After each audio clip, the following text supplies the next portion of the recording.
Pegue a sua Bíblia, por favor, essa noite e abra comigo algo muito forte no meu coração, algo que tem me abençoado terrivelmente, tremendamente, e também me exortado, chamado a minha atenção pelo Senhor, e eu creio que é caminho que devemos trilhar pelo Espírito. Evangelho segundo Lucas, capítulo de número 4. Evangelho segundo Lucas, capítulo de número 4. Apóstolo Joel, meu amigo, Deus seja louvado pela sua vida. Apóstolo Silvio, meus amigos queridos, que bom estar com vocês, que bom servir esta igreja, que bom rever aqui os amigos que Deus me deu aqui, nessa casa, e ser sempre aqui recebido com muito carinho, com muita honra. Estas coisas são um presente do céu. Eu saio daqui sempre muito revigorado pelo Senhor e tenho certeza que hoje não vai ser diferente. Quem está com fome e sede de continuar ouvindo a voz de Deus, diga eu. Isso aí, então vamos lá. Evangelho de Jesus segundo Lucas, capítulo de número 4, versículo de número 14. Capítulo 4, versículo de número 14.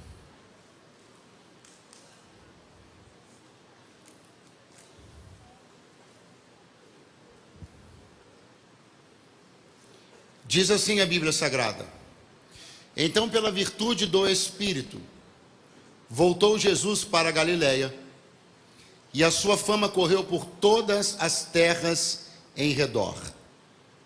E ensinava nas sinagogas, e por todos era louvado.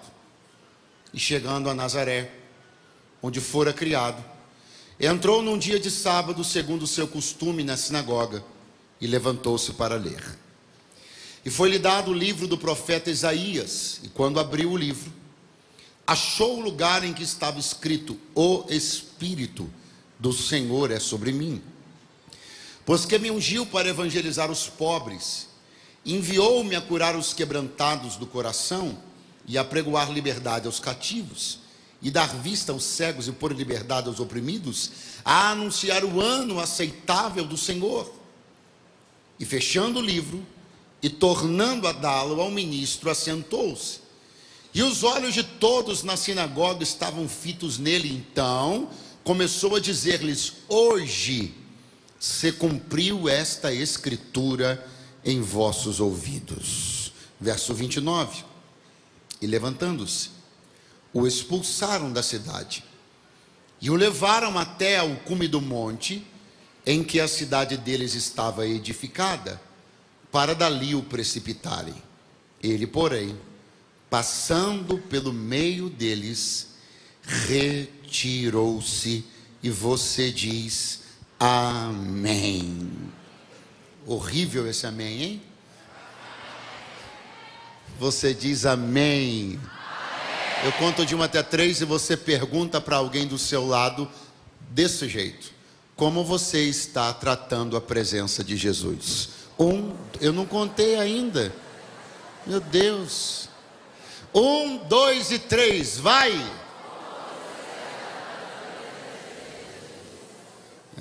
Quantos essa pergunta já deu uma beliscada, hein? Já inquietou um pouquinho. Deixa eu dizer uma coisa aqui que eu esqueci, era para ter dito antes de começar a ministrar, mas eu quero dar uma notícia que muito me alegra, muito, mas é muita coisa mesmo. Quantos aqui de vocês já ouviram falar num projeto que eu tenho com a minha esposa, pastora Camila Barros, temos levado ao Brasil, chamado Conferência Ouça? Quem já ouviu falar da Conferência Ouça? Pastor, qual é a boa notícia? É que 11 de setembro nós vamos fazer o Ouça Sul Fluminense. Vai ser aonde? Aqui. Então já bota aí na sua agenda, 11 de setembro, 18 horas, já negocia logo a folga, a troca de plantão. Você tem tempo a se virar, porque é 18 horas e vai ser tremendo. Eu ministro, minha esposa Camila Barros ministra, e vamos trazer um convidado que eu não vou revelar ainda agora, mas vai ser chapa quente de Jeová, vai ser bom demais da conta. Tá ligado, sim ou não? Então bota na sua agenda aí, 11 de setembro, daqui a pouquinho a gente fala mais sobre isso, né, apóstolo? Seja Deus louvado. Vamos lá, meus irmãos, vocês sabem que é muito comum que quando uma pessoa, uma figura notável, seja nas artes, na política, na religião, quando uma figura torna-se muito notável, ela acabe por também dar uma notabilidade à cidade onde ela nasceu ou foi criada, ou as duas coisas. Isso já aconteceu centenas de vezes, milhares de vezes ao longo da história da humanidade. Existem cidades que só foram percebidas no mapa porque pessoas que se tornaram ilustres nasceram ou foram criadas lá. Algumas cidades, como eu disse, jamais seriam conhecidas pelo grande público não fossem seus ilustres habitantes, ou ainda algumas cidades que até são conhecidas não seriam tão conhecidas não fossem algumas pessoas ilustres que lá nasceram. Os exemplos que eu poderia dar são muitos, mas como eu sei que você entende sobre o que estou falando, vou até poupar o tempo em ficar aqui dando alguns exemplos dessa natureza. Mas o fato é que isso aconteceu, acontece e ainda acontecerá. Quanto maior a personalidade se tornar, maior o poder ela tem de levar consigo e dar notabilidade às cidades a cidade onde nasceu ou foi criado. Para quantos isso aqui está claro, digam amém, por favor. Então, um indivíduo de fama mediana poderá elevar de maneira mediana a fama de sua cidade. Um indivíduo de fama alta poderá levar a um lugar alto a fama de sua cidade. E por aí nós vamos superlativando até sabe lá Deus aonde. Se nós formos pensar sobre qual ponto ou para qual ponto mais alto uma cidade poderia ser levada devido à grandeza de quem nasceu ou fora criado lá, nenhuma cidade poderia ter sido levada a um nível mais alto do que foi levada Nazaré. Primeiro, por uma razão muito simples, por favor, pergunte qual? Porque nenhum outro nome está acima do nome de Jesus. E se o nome de Jesus está na posição mais elevada dentre todos os outros nomes, se Jesus levou consigo o nome de Nazaré, então Nazaré foi elevada à posição mais alta que uma cidade poderia ser elevada. Vamos falar de maneira prática? Hoje, somente hoje, nesse dia de domingo, milhões de vezes o nome de Nazaré foi mencionado. Sabe por quê? Porque milhões de vezes alguém falou Jesus de Nazaré. Como é que é? Falou o quê? Não, você pode fazer melhor. Como é que fez? Fez o quê? Então compreenda, milhões de vezes, seguramente no dia de hoje, o nome de Nazaré foi citado. Milhões de vezes na semana passada, na anterior e também na posterior, e vamos continuar assim. Porque a coisa tornou-se tão tremenda que o nome de Jesus tornou-se quase que composto. Jesus de Nazaré. Isso é tão forte, isso é tão tremendo, isso é tão maravilhoso. Ninguém poderia ter feito por sua cidade o que Jesus fez por Nazaré, repito, porque nenhum nome chegou tão alto quanto o nome de Jesus. Você já foi honrado por alguém? Sim ou não? Você sente-se honrado por Deus? Sim ou não? O Senhor Jesus honrou Nazaré, na sua opinião? Sim ou não? Muito bom. Agora a pergunta é: qual foi a contrapartida que Nazaré deu a Jesus, por tudo que Jesus deu a ela? Qual foi a contrapartida que Nazaré ofereceu a Jesus, por tudo que Jesus ofereceu e ainda ofereceria a ela? Está escrito aqui no texto que lemos.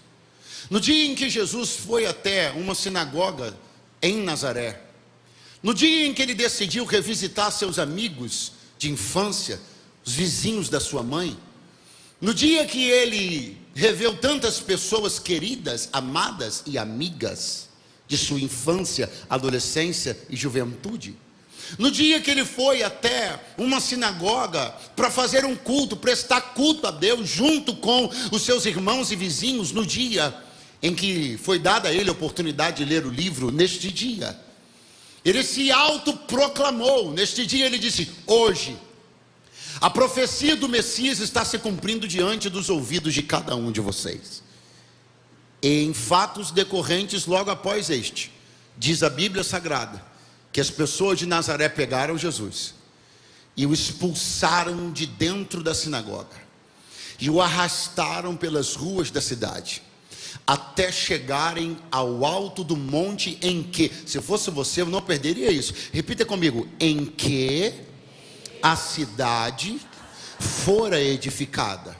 Então a Bíblia está dizendo para nós que Nazaré era uma cidade edificada num monte. Vamos de novo: Nazaré era uma cidade edificada num monte.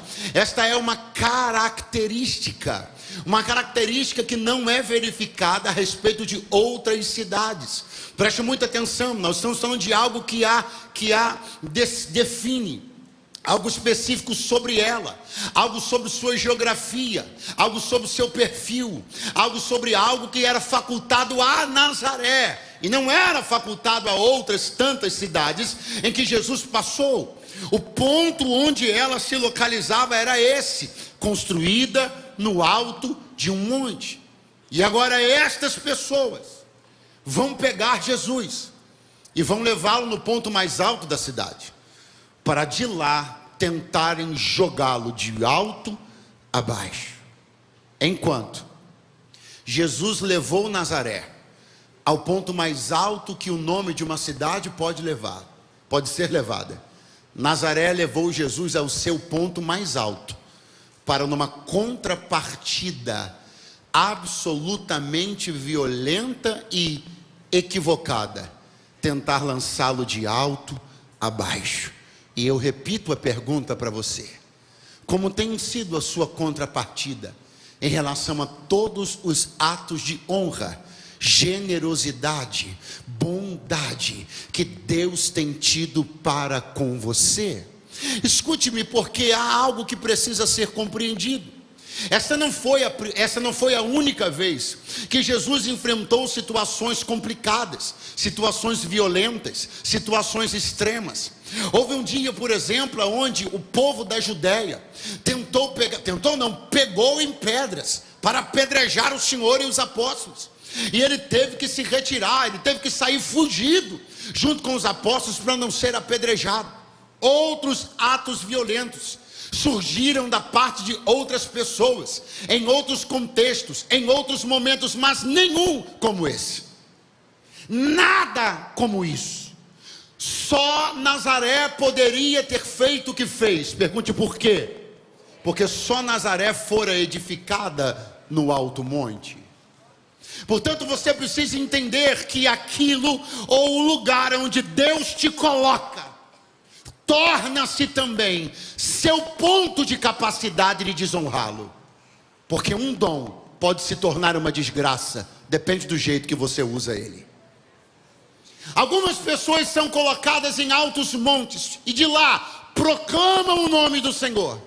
Outras, como Nazaré, são colocados em altos montes para de lá desonrarem o nome daquele que só os honrou. Mas eu vim falar a um povo concentrado na noite deste dia aqui, um povo que está entendendo que quem está colocando, fazendo, levantando, exaltando é Ele. E se Ele me colocar, onde Ele me colocar, no degrau que me erguer, no patamar que me colocar, na altura para onde me levar, eu vou abrir a boca e gritar de lá de cima que Ele é Deus, que Ele é bom, que Ele é Senhor. Eu estou profetizando que cada uma das tuas alturas será usada para honrar e bendizer ao nome daquele que te colocou lá. Aleluia. O povo da Judéia pegou em pedras para lançar em Jesus. Só Nazaré poderia tentar jogá-lo de alto a baixo. Samaria comportou-se mal com os apóstolos, mas só Nazaré poderia jogá-lo de alto a baixo. Existem coisas que só você pode fazer Não se assuste com o que eu vou dizer agora, e não se arrependa de ter aplaudido quando anunciaram o meu nome. Mas eu vim dizer a você que existem jeitos que só você tem de entristecer o Espírito Santo.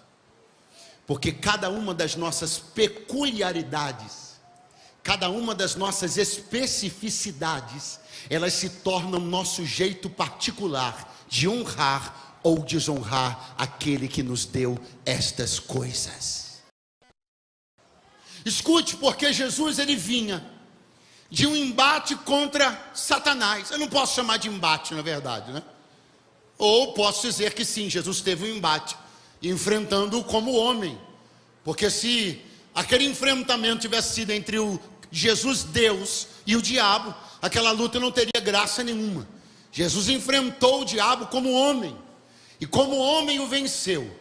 Agora o que é interessante perceber é que se você já leu o texto da tentação de Jesus no deserto, procure algum momento onde o diabo tenha sido violento com Jesus. Você acha esse momento? Procure algum momento onde o diabo tenha demonstrado algum tipo de ira contra Jesus. Você acha esse momento? Sim ou não? Sim ou não? A primeira vez que Jesus enfrentou a ira não foi quando ele esteve com o diabo, foi quando ele esteve com as pessoas. Vou te dar outra chance. Você está dormindo ainda ou está acordado? A primeira vez que Jesus enfrentou a ira não foi quando ele esteve com o diabo, foi quando ele esteve com seus vizinhos. Você não tem ideia do quanto pessoas podem ser ruins. Você não tem ideia quanto pessoas podem afrontar a Deus. Mas Ele me trouxe hoje aqui debaixo do temor dEle e do sangue dEle para lhe dizer: eu quero resguardar o teu testemunho, eu quero guardar a tua vida, eu quero pôr um vigia na tua língua, para que você comece a entender que cada uma das coisas que acontecem no teu dia a dia podem estar potencialmente desagradando o meu espírito. Mas eu estou chamando a minha igreja que está em consagração, a minha igreja que está em jejum, a minha igreja que está em oração, a minha igreja que está em 12 horas de adoração. Eu estou chamando um povo que chama pelo meu nome, porque eu estou querendo fazer uma coisa grande, eu estou querendo fazer uma coisa nova. Mas se eu for desonrado, não poderei fazer. Mas se a minha presença for tida como comum, não poderei fazer. Mas se eu for tido como qualquer um, não poderei fazer. Mas se minha glória for distinguida, e se eu for honrado como mereço, então eu vou abrir os céus e vou começar a fazer uma coisa que deixará esta cidade de boca aberta. Alguém além de mim crê nesta palavra? A coisa é tão terrível que quando o diabo levou Jesus ao pináculo do templo, um lugar alto, o diabo não tentou jogar ele lá de cima. O diabo disse: lança-te, porque está escrito que as suas anjos darão ao seu respeito. Mas quando os vizinhos levaram Jesus num lugar alto, eles não sugeriram que ele se jogasse, eles mesmos tentaram jogá-lo. Agora acompanhe a história, porque Jesus então vai entrar exatamente em Nazaré, cidade onde fora criado. Repita comigo: cidade.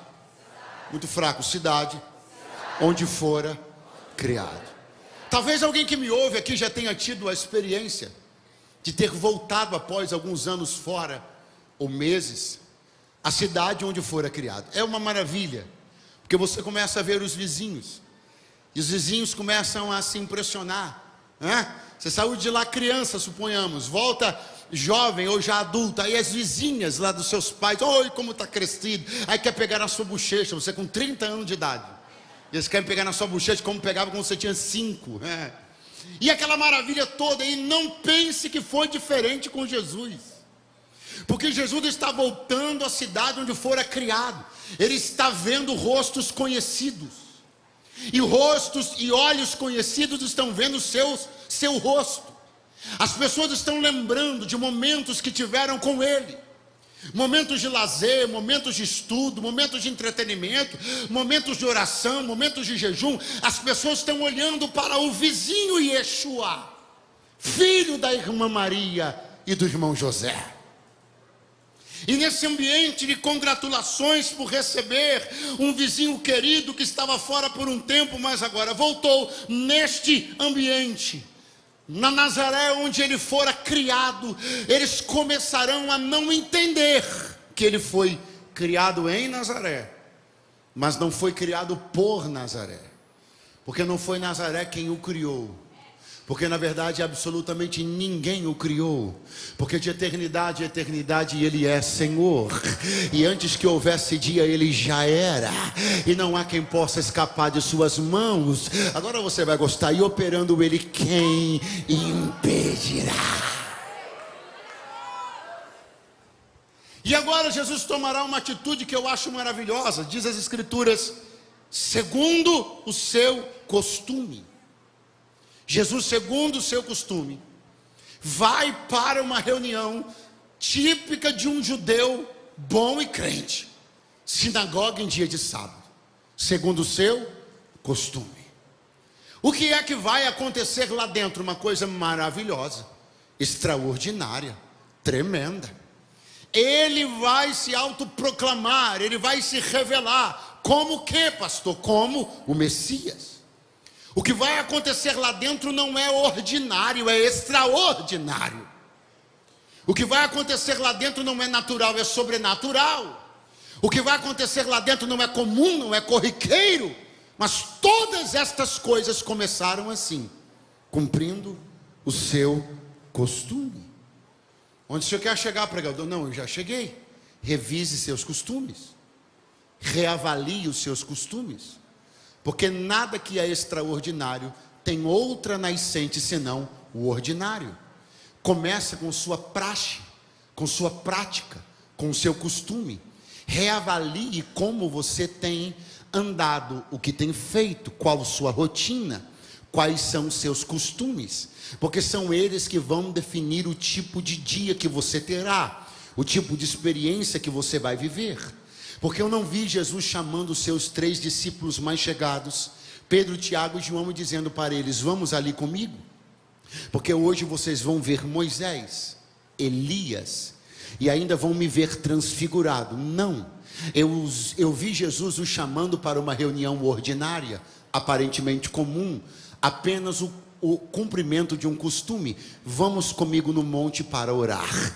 Porque quando uma coisa começa na disciplina de um bom costume, ela tem grandes chances de terminar na manifestação de algo extraordinário. Por favor, pegue a mão de alguém na sua direita e na sua esquerda também.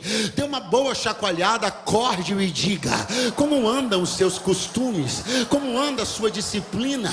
O que você anda fazendo no seu dia? Não espere pelo extraordinário se você não conseguiu ainda pôr em ordem o ordinário. Não espere pelo extraordinário se seus hábitos são desmantelados. Mas eu estou falando uma igreja ordeira, uma igreja coesa, uma igreja disciplinada. E é nesta disciplina que Moisés apacentava as ovelhas do seu sogro Jetro. O local era ordinário, o hábito era ordinário, a tarefa era ordinária, a sarça era ordinária, o fogo ordinário, mas ela queimar e não se consumir, isto era extraordinário. Comece com o ordinário e seu próximo nível será o extraordinário. Cumprindo seu costume. Cumprindo o seu costume, Jesus entra lá na sinagoga no dia de sábado.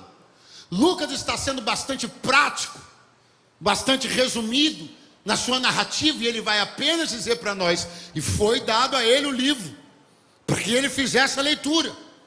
Ele levantou-se para ler. Mas aprofundando isso mais um pouco, e é importante que aprofundemos. Quem me ouve bem, diga amém. E é importante que aprofundemos, vamos entender que aquela leitura não era a única leitura da sessão. No dia de sábado, numa sinagoga, 7 leituras são feitas. Quantas leituras? Quantas leituras? E a ordem das pessoas que fará a leitura também é importante de ser compreendida, porque ela obedece a uma hierarquia. O primeiro a ler é um sacerdote. O segundo a ler é um levita. O terceiro, quarto, quinto, sexto e sétimos a ler são membros comuns da comunidade. Agora eu pergunto e você responde: aquelas pessoas acreditavam por acaso que Jesus fosse um sacerdote? Sim ou não? Sim ou não?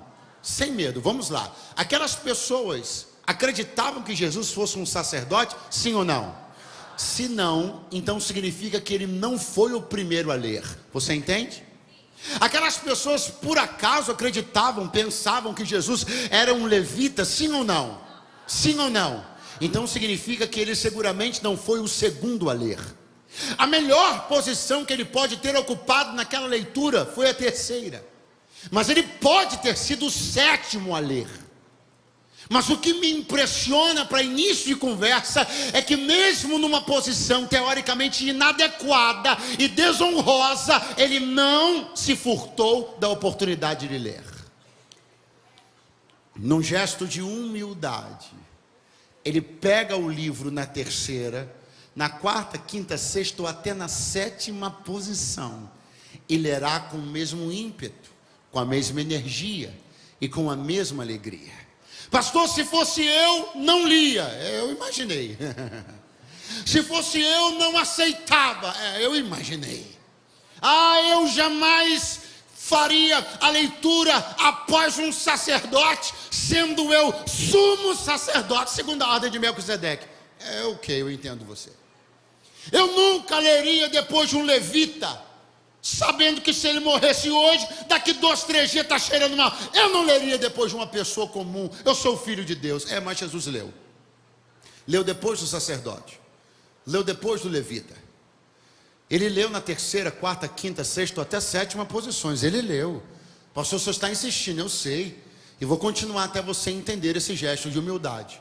Mas mais do que isso, você entender que ele só fez isso. Primeiro por humildade, segundo por uma outra razão. Pergunte qual? Eles ainda não sabiam quem ele era. Então ele não exigirá ser colocado numa posição por pessoas que ele ainda não se revelou. Agora me pergunte, e quanto a mim? Não, você não perguntou. Pergunte, e quanto a mim? Você tem por obrigação dar o livro primeiro para ele, porque você já sabe quem ele é. E se ele já se revelou a você, simplesmente alguns gestos passaram a ser inaceitáveis. O tempo da ignorância já acabou, então ele me trouxe para dizer, alguns gestos seus passaram a ser inaceitáveis. Não me dê o livro em terceiro lugar, porque você já sabe quem eu sou. Não me consulte em terceiro lugar, porque você já sabe quem eu sou. Não bata em todas as portas para por fim bater na minha, porque você já sabe quem eu sou. Não pergunte para mim depois de ter perguntado para cão, gato, cachorro e vizinho, porque você já sabe quem eu sou. Não pergunte para mim só por protocolo, já tendo decidido o que você vai fazer, porque você já sabe quem eu sou. Você tornou-se indesculpável a partir do momento que eu te disse quem eu era. Eu me revelei a você, e agora eu e você estamos ligados. Ou você me dá o lugar que eu quero, ou não me dê lugar nenhum. 2 glória a Deus e 1 aleluia lá atrás. Nós a quem o Senhor já se revelou, não temos mais desculpas. Eu vim aqui, Deus, lhe dizer, coloque-o no lugar que é dele. E o lugar que é dele não é depois de sacerdote, não é depois de levita, nem é depois de membro comum da comunidade. O lugar dele é na primazia de tudo. É impossível, é inadmissível, essa era a palavra que eu queria usar, que você honre mais um sacerdote do que a Jesus, depois de saber quem ele é. É inadmissível, não vai embora não, é inadmissível que você honre mais um levita do que a Jesus, depois de saber quem ele é. É inadmissível que você honre mais um membro da comunidade do que a Jesus, depois de saber quem ele é. Então está na hora de você inverter essa pirâmide, ou colocá-la do jeito certo, porque ele me trouxe para dizer, já passou da hora de você me dar a posição que é minha.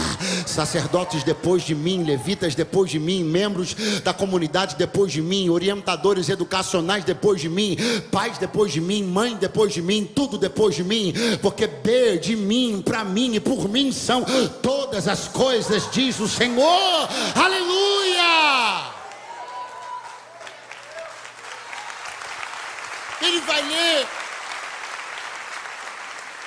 Ele vai ler porque ainda não se revelou aquelas pessoas. Então ele fará o rito da leitura na posição que lhe deram. E a Bíblia diz uma coisa que eu acho maravilhosa. A Bíblia diz assim: abriu o livro. Diga comigo, Jesus. Horrível, vai de novo, Jesus. Abriu o livro. No mínimo 2 pessoas, mas até mesmo 6 pessoas podem ter feito antes dele a mesma coisa. O que, pregador? Abrir o livro. Abrir o livro é uma coisa absolutamente normal, pertencente à liturgia daquela reunião. Eu pergunto e você responde. Pessoas mais velhas que Jesus poderiam ter feito a mesma coisa que ele fez, ou seja, abrir aquele livro, sim ou não? Pessoas mais novas que ele poderiam ter feito, sim ou não? Jovens poderiam ter feito, sim ou não? Uma criança podia ter aberto aquele livro, sim ou não? Um velho poderia ter aberto aquele livro, sim ou não? Uma pessoa que passou a manhã inteira pecando pode ter ido para a sinagoga e podia ter aberto aquele livro, sim ou não? Sim ou não? Porque aquele livro todo mundo abria. Aquele livro todo mundo podia abrir. E o grande problema de Nazaré naquele dia foi olhar Jesus abrindo aquele livro e enxergá-lo fazendo uma coisa que aos olhos deles qualquer pessoa poderia fazer. E por enxergá-lo fazendo uma coisa que qualquer pessoa poderia fazer, reputaram que ele era qualquer pessoa. Só que há uma coisa que eu gostaria muito de celebrar, glorificar, exaltar e bendizer ao Senhor nesta noite. Porque estamos aguardando um dia. E este dia já foi profetizado, revelado pelo apóstolo João. E neste dia haverá muitas surpresas a respeito justamente de Jesus e de um livro fechado. Porque muitas pessoas, incluindo aquelas de Nazaré neste dia, ouviram abrir um livro e reputá-lo como uma pessoa comum. Mas João escreveu no Apocalipse, capítulo de número 5, verso de número 12, eu leio para você: e vi um anjo forte, bradando com grande voz: quem é digno de abrir o livro e de desatar os seus selos? E ninguém no céu, nem na terra, nem debaixo da terra podia abrir o livro, nem olhar para ele. E eu chorava muito, porque não fora achado ninguém digno de abrir o livro, nem de o ler, nem de olhar para ele. E disse-me um dos anciãos: João, não chores, eis aqui o leão da tribo de Judá, a raiz de Davi, que venceu para quê? Para abrir o livro. Alguém o reputa como um homem comum, mas um dia saberá que o livro da sinagoga qualquer um abria, mas há um livro que quem só abre é o Cordeiro que venceu. Aleluia. Ele é digno. Ele abriu o livro, fez a leitura, abriu o livro e achou o texto. Pastor, ele achou por quê? Porque procurou. Porque a leitura não foi aleatória. Porque a leitura era previamente apontada, designada. Jesus não escolheu um texto para ler, eles escolheram, redobre a atenção. Eles escolheram a leitura. Eles determinaram o que Jesus ia ler. E eles não suportaram a revelação que Jesus fez sobre o que leu. Eles até escolhem o texto, mas não suportam a mensagem. Alguém ainda está aí, pelo amor de Jesus? Eles até apontam o livro como um livro bonito, como um livro aceitável, mas basta que comece a ser pregado e eles começam a se acotovelar e querer calar a boca dos pregadores. Porque uma sociedade corrupta e caída pode até gostar, pode até fazer-se simpática ao livro fechado, mas não suporta o livro exposto, o livro vivido, o livro pregado, o livro praticado. Ouça-me, agora diz a Bíblia que quando Jesus fecha o livro, os olhos de todos estão fitos nele. Isso me intriga. Porque Lucas não está falando de uma atenção que eles tinham no momento, nem na abertura, nem da leitura. E por que é que eles não estão prestando tanta atenção enquanto Jesus lê? Pergunte por quê? Porque o que Jesus lê, eles já sabem. Eles conhecem aquele texto de cor e salteado.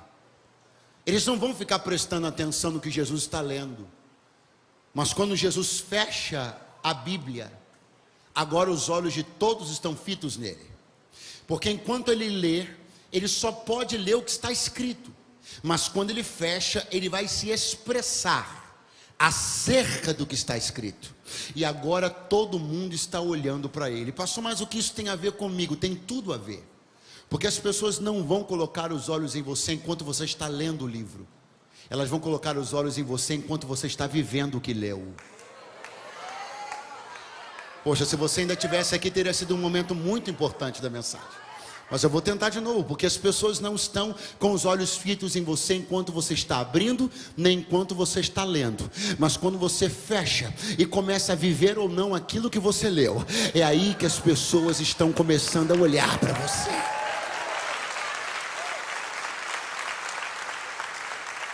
Segure bem a mão da pessoa que está do seu lado, diga para ele: não é muito fraco, não é sobre o livro que você compra, não é sobre o livro que você lê, não é sobre o livro que você guarda, é sobre o livro que você vive, é sobre viver o livro e não tratá-lo como amuleto no criado mudo, é sobre viver o livro e não sobre empoeirar o livro, é sobre viver o livro e não sobre colocá-lo na prateleira, não é sobre comprar Bíblias, é sobre viver a Bíblia.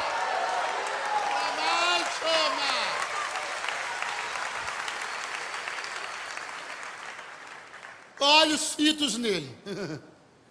E Jesus vai dizer uma coisa maravilhosa. Ele vai dizer: hoje, não é amanhã, hoje, não foi ontem, hoje, hoje se cumpre essa escritura diante dos ouvidos de todos vocês.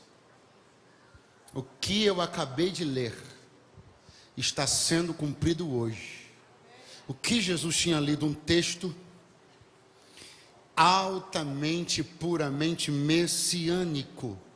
Então o que Jesus está dizendo, e eles estão entendendo: eu sou o Messias. Eu acho que você ouviu dizer: eu sou o Batman, eu sou o Superman. Jesus disse: eu sou o Messias.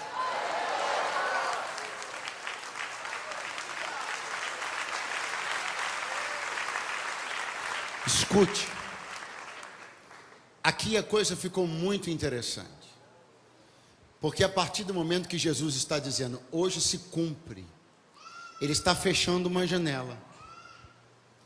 Qual o nome dessa janela? Imaginário. Qual é o nome da janela? Existe uma diferença entre aquilo que você imagina e aquilo que é. Aquelas pessoas que estavam ali tinham um poder que elas mesmas facultaram a si próprias. Qual? O do imaginário. Elas abriam a Torá em Isaías, liam sobre o Messias e imaginavam como ele era. Qual é a cor dos olhos? Como é o cabelo? Como é o gênio dele? Como é que ele vai chegar? Como é que vai ser? Só que há um dia em que o imaginário termina e a realidade se manifesta. E algumas pessoas só conseguirão se manterem, aspas, crentes, enquanto elas estiverem a capacidade de criar seus deuses imaginários. Mas quando a escritura se cumpre e não há mais espaço para o imaginário, fica quem aguenta. Porque enquanto as pessoas acham que têm a capacidade de montarem seus deuses customizados, seus cristos adaptados, seus evangelhos customizados, elas vão ficando. Mas quando elas percebem que a escritura é o que é, o evangelho é o que é, e a palavra é o que é, fica quem aguenta. Sabe por que eles ficaram revoltados? Porque a irmã que estava na segunda fileira imaginava de um jeito. Jesus olhou e disse: hoje aquilo que você imaginou acaba, porque o que é isso aqui sou eu, a cor do meu cabelo é essa, do meu olho é esse, meu jeito de falar é esse, é aqui que eu nasci, é para lá que eu estou, e na realidade é essa daqui. A bolha da imaginação foi foi perfurada por uma realidade que não estava condizente com aquela que eles queriam. E é aqui que os homens são separados dos meninos, é aqui que os frouxos são separados dos fortes, porque se você só aguenta um evangelho segundo a sua imaginação, você não vai ficar aqui por muito tempo. Mas se você aguenta suportar a palavra como é, Deus como é, o evangelho como é, a sã doutrina como é, o pessoal já vê que tem pouca gente levantando a mão, o Espírito como é, a graça como é e a Escritura como é. Então seja bem-vindo, porque hoje se cumpre diante dos teus ouvidos esta Escritura. Aleluia! Oh, glória a Deus! Ó, a senhora imaginou que era assim, mas é assim, está cumprido hoje. Isso você aí, você imaginou que era assim, mas é assim, está cumprido hoje. Então eu estou pondo fim ao seu imaginário e estou te apresentando a realidade. E agora você aceita o Messias se quiser, porque esse seu imaginário não existe, só existe esse aqui. E se você quiser esse aqui, ele te salva, ele te cura, ele te lava, ele perdoa os teus pecados. Mas se você preferir ficar com o seu Messias imaginário, ele não faz o que você precisa.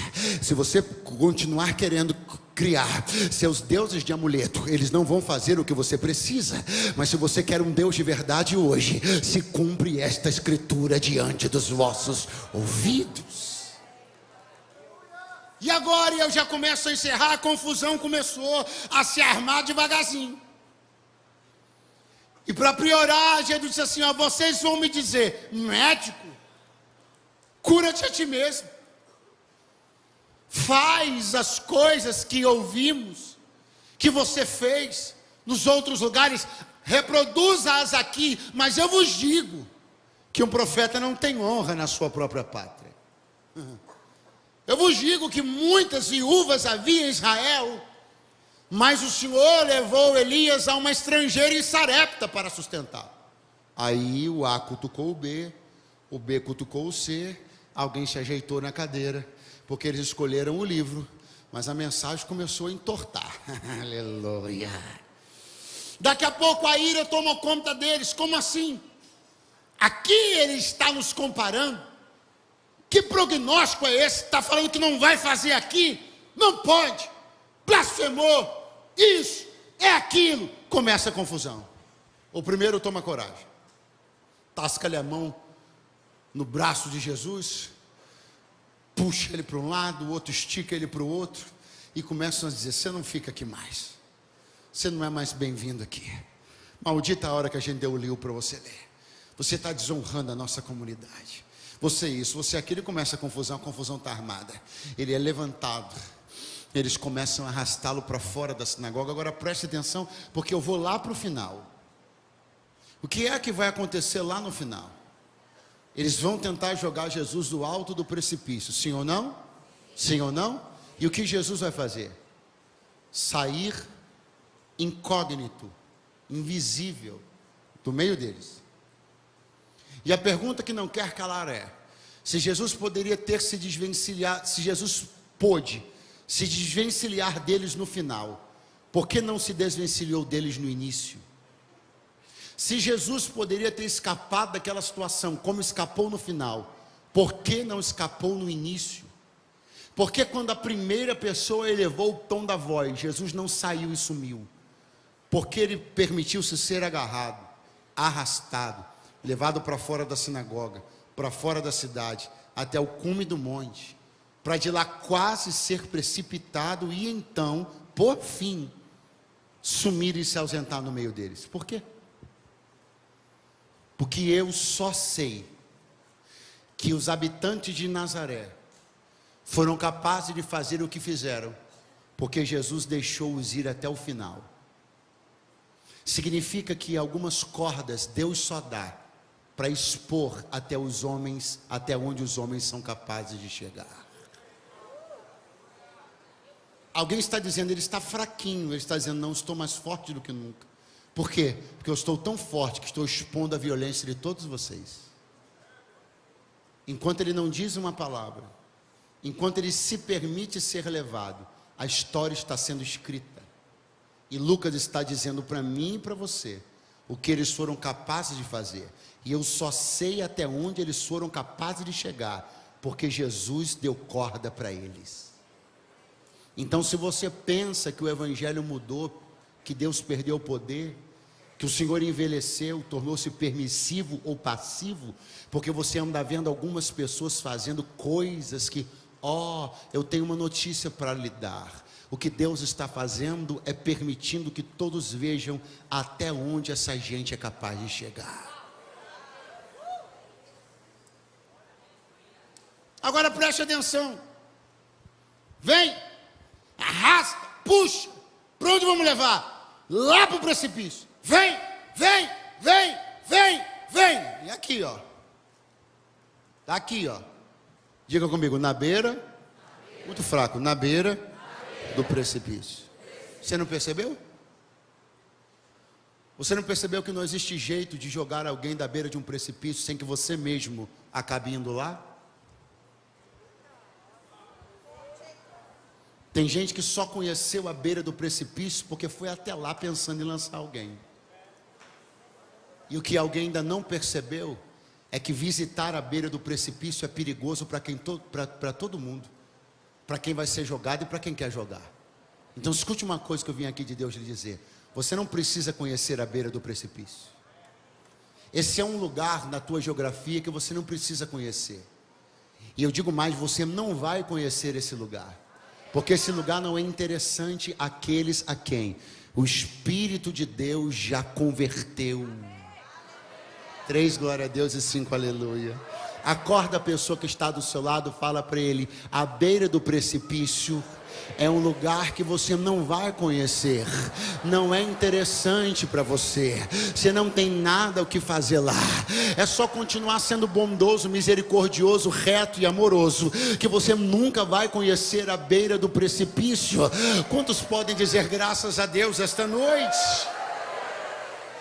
E o que é que vai acontecer então? E eu já chamo o pessoal da banda aqui para a gente finalizar juntos. É isso. Eles vão trazendo,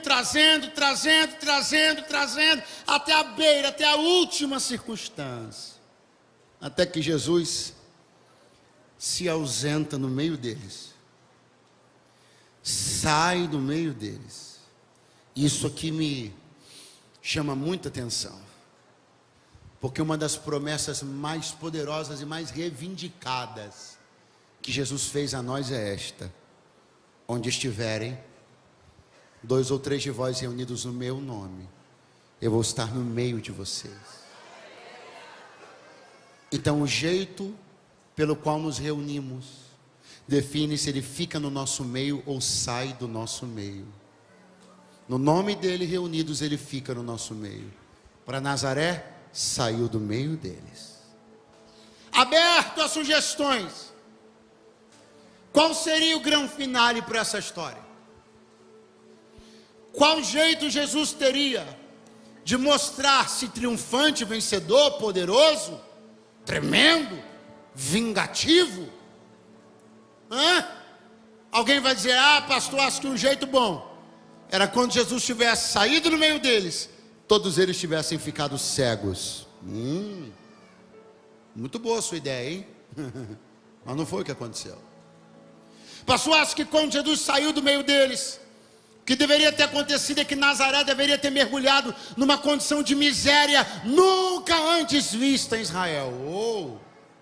Mas também não foi isso que aconteceu.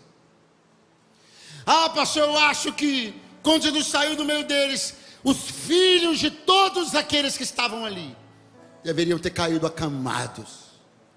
Terrível você, irmão. Mas também não foi isso que aconteceu. Jesus não tirou nada de Nazaré. Jesus só se retirou deles. E o nosso problema é que pensamos que quando Deus quer punir, seu jeito mais severo de punir é tirar coisas. Mas o jeito mais severo de Deus punir não é tirando nada, é se retirando. Então fique com seus empregos sem mim. Fique com seu dinheiro sem mim. Fique com sua saúde sem mim. eu não tiro nada de você. E quando você pensar que eu não te puni, vai descobrir que eu te dei o maior prejuízo da vida. Privei você da minha presença. Pastor, o que o senhor gostaria de dizer na tentativa de quebrar esse silêncio? Nada. Mas o que eu gostaria de dizer para finalizar é que Ele tem feito muito por nós. Tem feito por umas 5 pessoas, vocês viram, né? Ele tem feito muito por nós. Ele tem feito muito por nós. Tem nos elevado, tem nos levado, tem nos conduzido.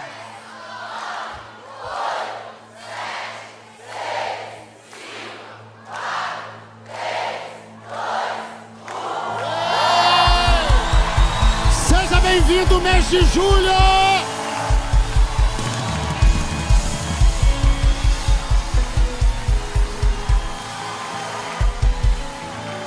Êxodo 17:15, vamos todos juntos do 3, 1, 2 e 3. E Moisés edificou um altar e lhe chamou: o Senhor é minha bandeira. Aproveita para ficar de pé glorificando a Ele esta noite. Todos de pé, todos de pé, todos de pé, todos de pé. Ele tem feito muito por nós. Eu não sei se você já se deu conta, mas o que Ele fez por você, só Ele poderia ter feito.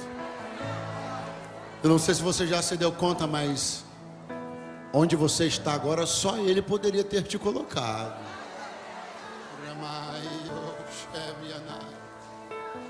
E a pergunta é: qual tem sido a sua contrapartida?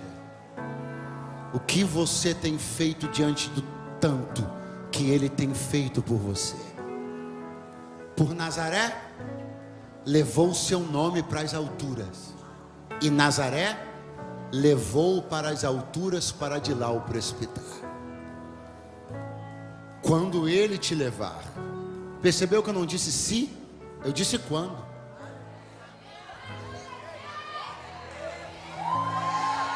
Quando Ele te levar às alturas, leve o nome dele junto com você. Diga para todo mundo que quem fez por você foi Ele. Não ouse tentar roubar a glória dele com a sua meritocracia barata. Não tente acreditar na conta da sorte nem da aleatoriedade. As coisas que quem fez por você foi Ele. Nem ouse acreditar aos seus padrinhos. Aquilo que quem fez por você foi Ele. Leve o nome dele para onde você for. Não se envergonhe do Evangelho de Cristo. Não se envergonhe do nome do teu Senhor. Diga para quem quiser ouvir e até para quem não quiser, que a tua vida toda é uma obra esculpida pela mão dele. Quantos corações gratos temos aqui esta noite? Quantos corações gratos temos aqui esta noite? Quantos para levantarem as mãos e dizerem obrigado, Senhor? Quantos saudam a sua presença? Quantos celebram a sua glória? Quantos bendizem o Cordeiro? Oh, aleluia! Não se esqueça. Não se esqueça. Não se esqueça. Você nunca poderá dizer que Deus não te disse o que te disse hoje. Você pode não ter nem gostado tanto, mas nunca vai poder dizer que Deus não te avisou, que Ele está esperando uma contrapartida digna, que Ele está esperando que uma vez que Ele tem te levantado tanto, tu também ergas o nome dele e proclame por onde você for. Quantos dizem graças a Deus? Quantos dizem amém? Obrigado, amém, obrigado. Obrigado por assistir até aqui. Se inscreva em nosso canal para que você possa acompanhar as nossas pregações e venha fazer parte da família Projeto Vida. Você quer entregar sua vida a Jesus? Fale conosco agora e saiba de uma coisa: há uma prosperidade de Deus em sua direção. Se você quer participar de nossos projetos, você pode aqui mesmo fazer parte disso e tenho certeza que Deus vai abençoar você. Até lá!